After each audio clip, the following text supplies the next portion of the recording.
Hello, and welcome to Navigating the French, the podcast where each episode we look at a French word and try and see what it tells us about French culture. I'm your host, Emily Monaco. Today, I'm chatting with Dr. Monique Wells, who is, among a great many other things, the founder of Entrée to Black Paris, which offers guided tours of the city through the lens of the Black experience. She's here to explore a word that is far more than a direct translation of black: noir. Welcome, Monique, to the podcast. Thank you so much for joining me today. Can you let our listeners know a little bit about who you are and what you're doing here in Paris? Sure, happy to. My name is Monique Y. Wells. Actually, I'm Dr. Monique Y. Wells. I am a veterinary pathologist and toxicologist who came to Paris in 1992 to work for a drug company. I've done lots of different things since then. The reason that I'm on this call today with you is because of the work that my husband and I do through our travel business called Entrée to Black Paris. And Entrée to Black Paris has been in existence since 1999. Actually, we started our business under the name Discover Paris, and then we rebranded to Entrée to Black Paris a few years ago. And the reason that we did that is because over the years, our clients have become more and more focused on the African American and larger African diaspora experience in Paris. And we do several walking tours and activities that focus on that. Amazing. I'm super excited to hear all about your experience and about the experience of the people who make up the very varied Black community here in Paris. Before we get into some of those communities, I did want to start with a linguistic question, which is sort of what guides a lot of our conversations on this podcast here. I've heard in French people using both the word noir, which is the direct translation of black, but also the word black with a French accent to refer to the Black community. Can you tell me a little bit about that distinction? Yes, I can. So the word noir is, as you said, the literal transition of the English word black. And there is resistance in a lot of spaces in France to the use of that word when we talk about Black people. And I want to say, too, that there are Black communities here, plural, as opposed to the way the U.S. population thinks of a Black community. And that's extremely important to understand when we undertake this conversation. The word Black is used to describe Black people, and it is used as a way to avoid using the word noir. And I'm really not sure why there is such resistance to the word noir, but there are people who will say, there's no need to use this word Black. I am noir. Why not say that? I don't know why the English word Black is deemed, quote unquote, more acceptable, but that is definitely the case in certain circles. Okay, and this might be a little bit outside of the realm of what you have worked with, but I'm perceiving kind of a similar thing that happened with the word Arabe in France, where it became almost more acceptable to use the verlan, so the inverted slang, rebeu, and then it got re-verlanified to beurre. And I hear some people saying renoir as a verlan version of noir. Do you find that to be more acceptable to people, or is that completely out of date? I don't really know about that. I have not heard that recently. So perhaps it is out of date, but that doesn't necessarily mean, it could also just be because in the circles that I travel in, it's not used. So I can't really speak to that. Sure, absolutely. Now, you brushed up on something I think that you said, and I agree, is super essential to our conversation about France's Black community, and that it's not a community, it is multiple communities. And I do wonder if you notice that these communities are divided based upon their country of origin, based upon the language that they speak. Where do you see those dividing lines, or how do you see those communities sort of gravitating? What are the nuclei that make up those communities in France? I would say that it is that they define themselves largely upon country of origin.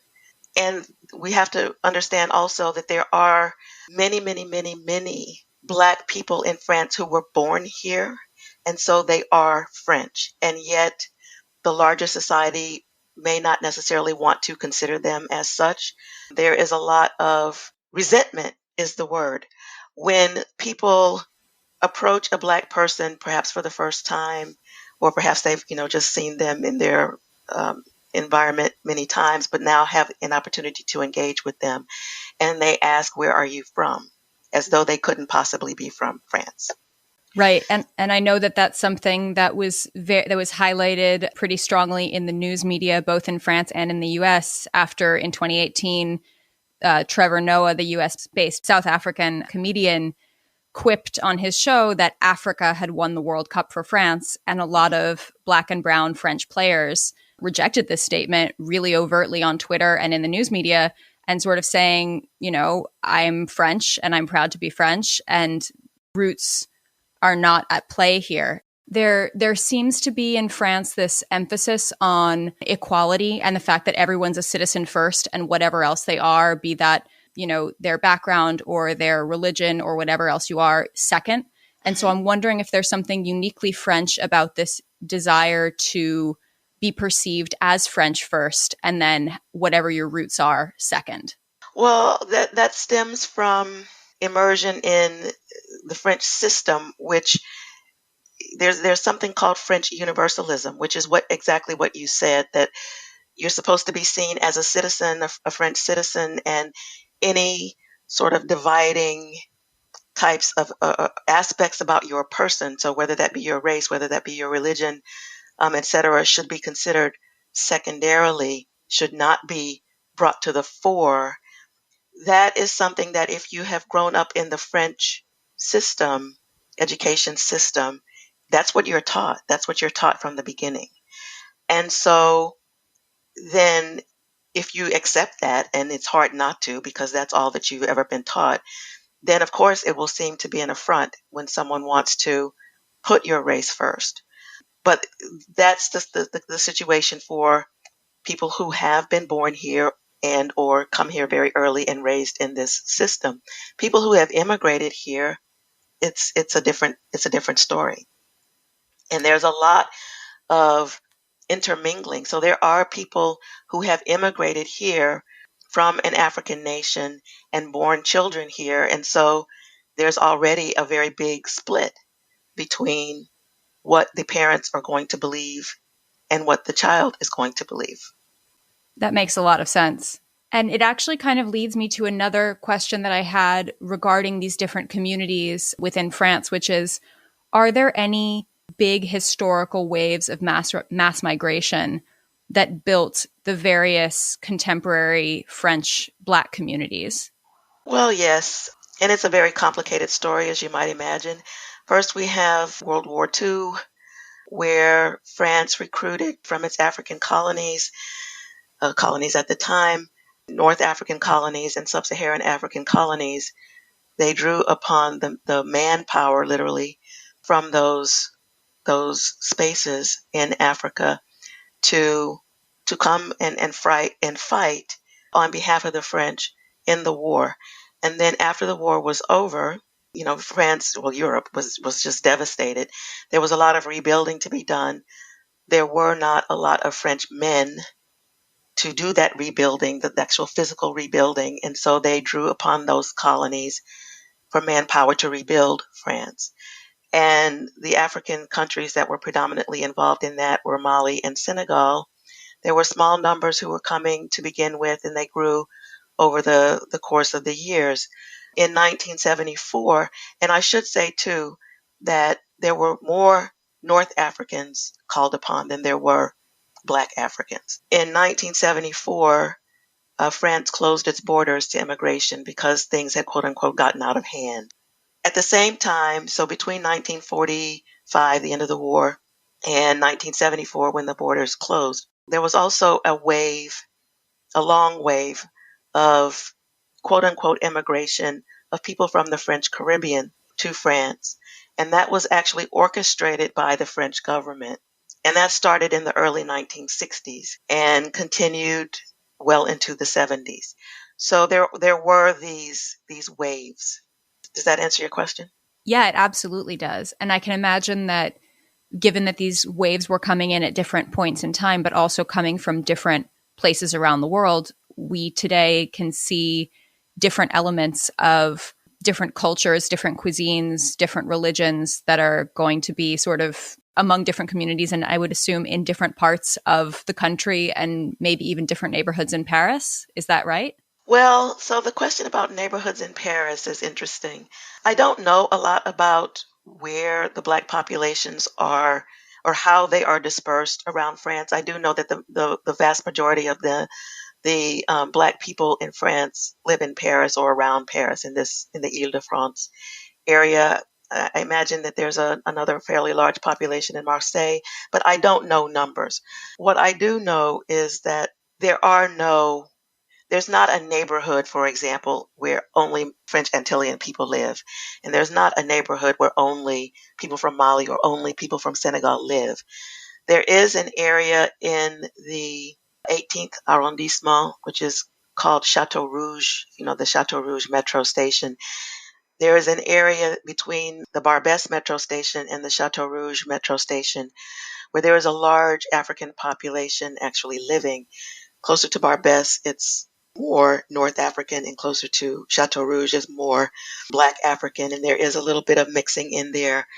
But that area is the only neighborhood that I know of where people are actually living. There's another area in the Chateau d'Eau, near the Chateau d'Eau metro stop, where there are a lot of Black businesses that cater to Black people. But I don't know necessarily that Black people really live there. And so there is that it's just really, really hard to say. Certainly, these neighborhoods are not segregated by law, and because that's never really existed here, as opposed to the U.S. There might be small pockets of places, but there are just so many populations here that I don't know that there are really enough of any given nationality or group of a certain national origin to be able to say, okay, you go to this area and you're going to find Cameroonians, and you go to this area and you're going to find people from Cote d'Ivoire. If that exists here, I don't believe that it does, but if it does, it's not something that is brought to the fore. Okay. And when you were talking about businesses catering to Black people, I was wondering, when I'm not doing this podcast, I'm also a food writer, and I'm very interested to know a little bit more about how the food that these people brought with them has either remained the same or become mixed in with the local food in France. Have you sort of perceived one or the other? So there is, let's see, how shall I say? There are African restaurants here. There are what they call Creole restaurants here. And Creole is a different kind of Creole than what we think of in the United States. There is an organization here called the Académie de l'art culinaire du monde créole, the Academy of Culinary Art for the Creole world, that is looking to promote and preserve that Creole cuisine, Creole-ness in general, and Creole cuisine in particular. There are markets where you can go to buy foods that are traditional to African nations and to, we'll say, places where Creole food is cooked. I hesitate to say the word Creole nation. I don't really think of that as a thing, but Creole food comes from the French Caribbean. It comes from islands off the coast of Africa. We don't really think of African food per se as Creole, but there are certainly commonalities amongst all of these cuisines. So it's yet another very complicated question. We have markets in the Chateau Rouge area, which I spoke about before. There are actual like grocery stores that exist in the Paris suburbs. It's really it's a lot. And depending on what you're looking for, you'll know that you need to go to a certain place. People from all over the Ile-de-France come into Paris to shop in the Chateau Rouge area, for example. So that would be a hub, but there are these other smaller places where you can go. We'll be right back with Navigating the French after a word from our sponsors. And now, back to Navigating the French. Now, switching gears a little bit, we obviously have a lot of people who move to France from the Caribbean and from Africa, but there is also a huge wave of African Americans who end up almost finding refuge in France, people like James Baldwin. And I'm wondering if, first of all, would you say that finding a refuge in France is the appropriate way to sort of describe the way that certain members of the African American population found their way to France? Okay, so refuge is probably, the way that we think of it is probably a reasonable word to use. There have been waves of African Americans coming to Paris. Well, even before we used that term, long before we used that term, actually. A large part of the reason being that the U.S. population, the African American population, believed that France was a racial haven, in large part due to the experience of African Americans who fought in France during World War I and who experienced a relative lack of racism here. Soldiers went back to the United States and told stories of how well they were accepted here, how they were able to fight next to French people in the trenches, how they were accepted into French homes, etc. Something that they could never have imagined happening in the United States. And in fact, even though they were U.S. soldiers and white U.S. soldiers fought in France during World War I, the black soldiers were not allowed to fight with their white compatriots. That's why they were given over, quote unquote, to the French. So, I mean, that's a huge deal. And soldiers went back to the United States and told these stories. And that summer was a summer where just a huge number of lynchings took place because white United States had to put these black people back into their place. So France became a sort of a mythical place in that sense. And people who could afford to go to France, even if it were only for a little while, they experienced this and they felt that they were in a racial haven. Not everyone felt that way, but even if they didn't see France as a colorblind nation, I give and have given a presentation to Entrée to Black Paris, some study abroad groups and others for years called Black Paris, Myth of a Colorblind France. And there is a documentary out with that same title, Myth of a Colorblind France. You know, it has been a myth for the African American.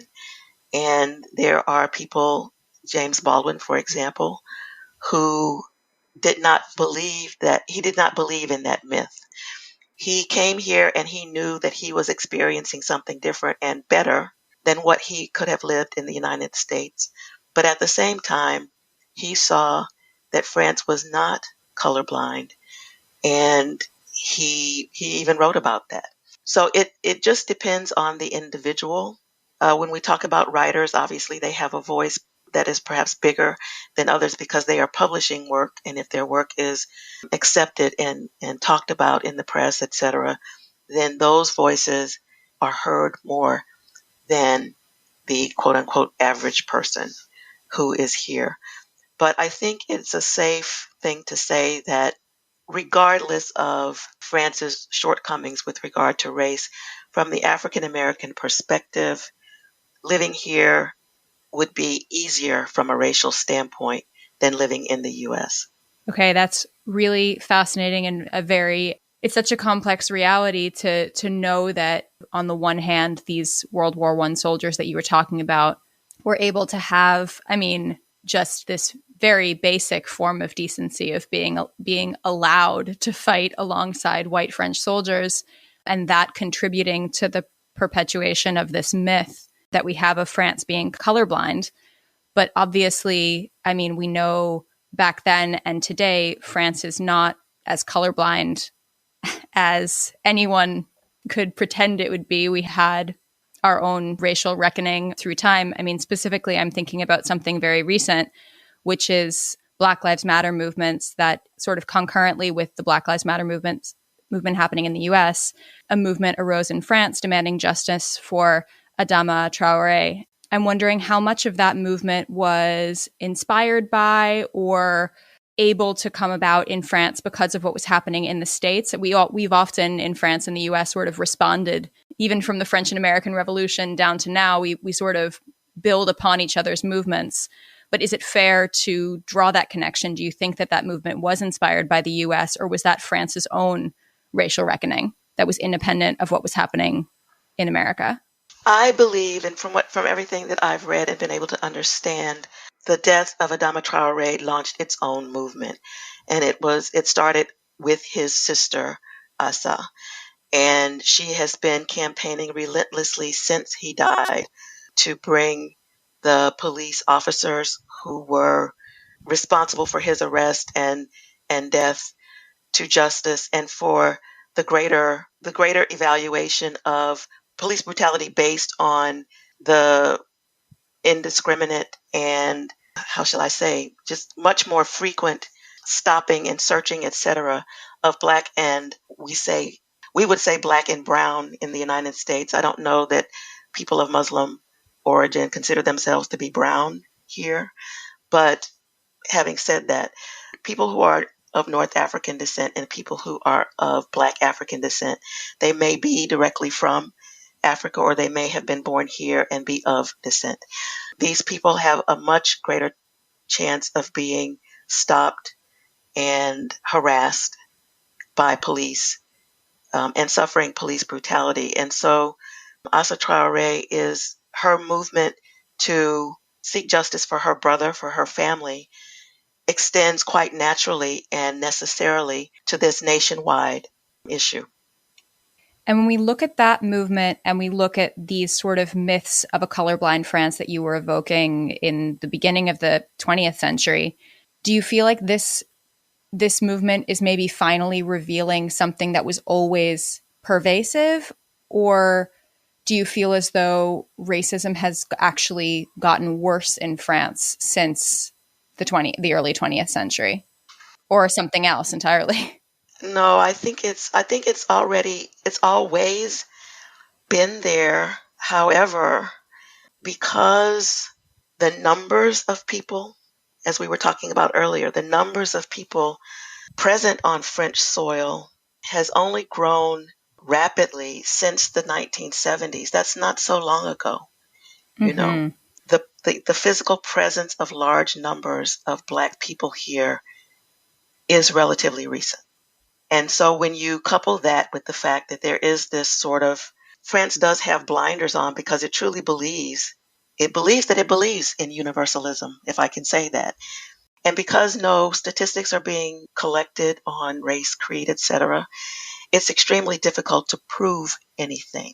Right. That's a very essential piece of the puzzle that I don't know if all of our listeners are aware of. But in France, by law, we don't collect any official governmental statistics on race, religion, sexual orientation, I believe, might also be thrown in there. So it's much harder, as you say, for us to generalize about communities and populations than it is in a country like the United States, for example. Is that right? Yes, absolutely. Now, in 2015, Thomas Chatterson Williams wrote an article as part of this greater story that he was telling about the state of the Black American artist in France today. He alleged that one of the reasons why Black Americans were more welcome in France, or were perceived to be more welcome in France, was due to a general anti-American stance in France that meant that Black Americans were sort of roped in with the rest of Americans, and so kind of their Americanness was first. And then also due to the fact that France respects artistic vocations like writing, and so it sort of, if you were coming over here because you were a writer and you wanted a place to practice to write, or because you were a dancer like Josephine Baker and you wanted to dance, that was going to earn you French respect regardless of your racial background. Does that feel true to you? Yeah, to a certain extent. I mean, these are very broad strokes that we're painting, and we have to paint broadly because it's just too diverse, and individual stories are too diverse to be able to. You just can't highlight each and every one of them. In broad strokes, I think that that's true. I myself have noticed that. So I'm not comparing myself in any way, shape, or form with writers like Baldwin and Toni Morrison and whatnot, but I have written a couple of books myself. And when I tell a French person that I have written a book and I'm getting ready to mail one to somebody or something, you can just see the light in their eyes. You can see that. There is a respect for people who are creative here. Another example of that is there's an aspect of my story that I didn't say at the beginning. I'm also the president of a French nonprofit organization called Les Amis de Buford Delaney. Buford Delaney was an African American man. He was an artist, a brilliant artist, an abstract expressionist painter, and a figurative painter, and he was a mentor and dear friend of James Baldwin. Buford Delaney died in Paris in 1979 after having spent 4 years in a mental institution. He died penniless, and he was buried in a pauper's grave in a cemetery outside of Paris. I came across his story in 2009, so 30 years after he died, when I was writing an article about African American grave sites in and around Paris, and I found his grave in TA Cemetery. TA is a town south of Paris. It's not so far outside. You can get to it on public transportation. And the cemetery there is part of the Paris cemetery system. Very, very long story short, friends of Buford Delaney, Les Amis of the Buford Delaney means friends of Buford Delaney. They told me where I could find his grave. I found out in visiting the cemetery that he was going to be exhumed that year. For any of you who don't know, French graves have to continue to be paid for, or else your remains are removed after a certain period of time. And I came along at the nick of time and was able to collect the money from his friends to keep the grave intact. And then the cemetery system allowed me and his friends to place a stone at his previously unmarked grave. Well, when I had to petition the cemetery system to ask for all of this because none of us belongs to Buford's family. And when I told them that Buford Delaney was an artist, that the French government owns his work, that he has a masterpiece held at the Centre Pompidou, the doors flew open. If he had been anybody else, I dare say I would have had a lot more difficulty or even failed in that endeavor. Wow. That is quite a story. And I mean, it's amazing that you were able to do that. Just wow. It is an amazing story. Buford has become part and parcel of my life since then. I have a walk through his area of Montparnasse that Entrée de Black Paris offers that I wrote, and the nonprofit was able to get 2 plaques installed in his honor on buildings in Montparnasse. And then my U.S. nonprofit, the Wells International Foundation, was able to do a show of his work in Paris at Columbia Center's Reed Hall back in 2016. I could go on, but just suffice it to say that, if I think I would have had a lot more difficulty getting plaques installed in Buford's honor if he were not an artist. Yeah, I mean, I can understand why that is. And yet, regardless of whether he was an artist or not, he would have deserved to not. I mean, that exhuming thing is always a big question in France. I see it even in Père Lachaise Cemetery, which is one of the most famous cemeteries in Paris. And I give tours there, and you'll see, if after 99 years no one is paying to maintain the gravesite, then the remains are exhumed. So I've seen that firsthand, and it's definitely an oddity, a little bit of a cultural quirk here for sure. Mm-hmm. Yeah. We'll be right back with Navigating the French after a word from our sponsors. And now, back to Navigating the French. Well, Monique, thank you so much for joining me today and for having this conversation with me. We've talked a bit about your tours today, but where can people find you if they want to come on one of your tours of Paris? So if you want to come on a tour, then you should go to entretoblackparis.com, Entrée, ENTREE TOBLACKPARIS.com. And, there's a navigation bar at the top, and then you just look for the tours, and there's a drop down, and you will see our most popular walks, and you'll see Black history in and around the Luxembourg Garden, and you'll see other things in that drop down list, but that's where you'll be able to find us, and we'll look forward to hearing from you. Wonderful. And I just have one last question for you, Monique, and that is, what is your favorite word in French? Oh, gosh. Oh, dear. You should have asked me that one in advance so that I could think about it. That's why I wait until the end. Oh, my gosh. But maybe I will say, c'est une merveille. Merveille. Ooh. It's a marvel. I love that one. Mm. Well, thank you so much for joining me. It was marvelous to speak with you. Thank you. Let me just say one more thing. Yes, please. Because we didn't get to talk about the pantheonization of Josephine Baker. We did not. Oh, my goodness. Let us talk about the pantheonization of Josephine Baker, please. I had that written down, and then I completely forgot to ask you about it. Please talk to me about this. Okay, great. So we did mention just very briefly Josephine earlier because she was a dancer. She was much more than a dancer, and she has been honored in France because she was much more than a dancer.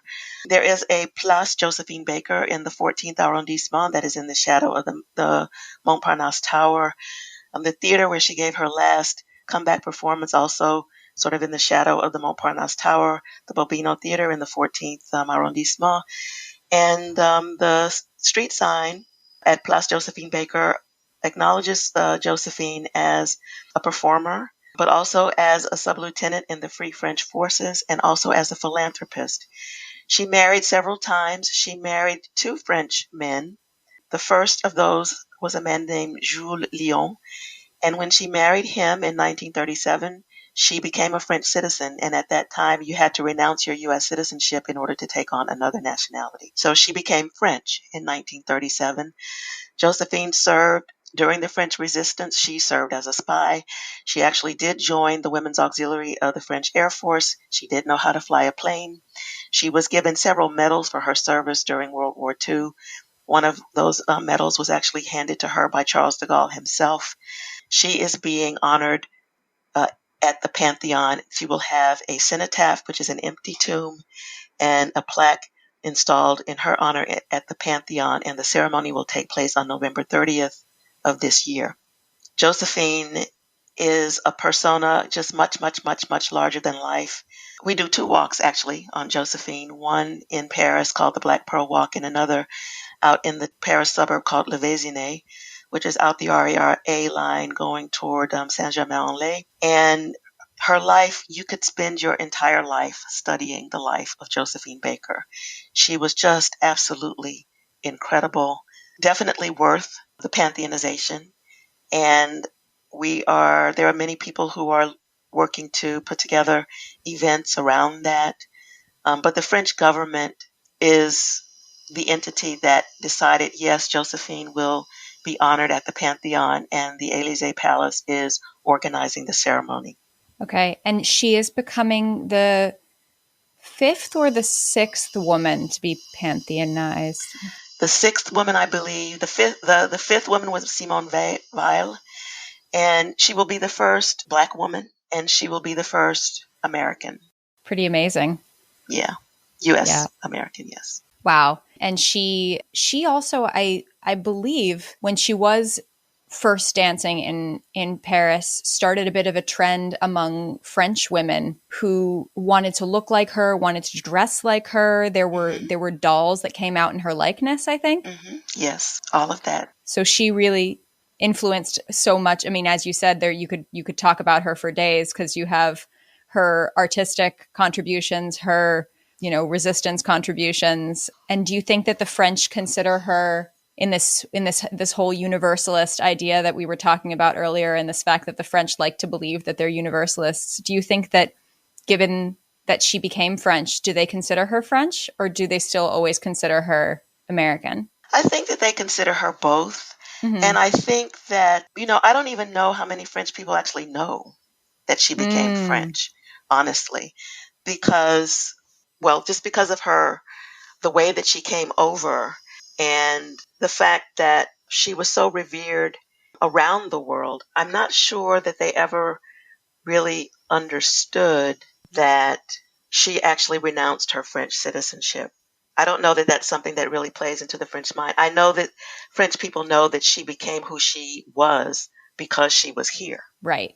And with regard to universalism, Josephine tried to embody that with her rainbow tribe. She adopted 12 children from around the world. She adopted children of different races, different nationalities. She wanted her family to represent this idea that there was no place for racism. There was no place for anti-Semitism. She wanted her family and her life to embody that ideal. That's so wonderful. That's so beautiful. Thank you so very much for joining me today and for reminding me we needed to talk about her, because we definitely need to talk about her and could talk about her for a lot longer.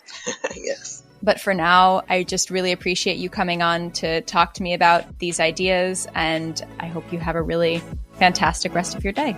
Thank you, Emily. You too. Thank you. Bye-bye. Bye. This has been Navigating the French.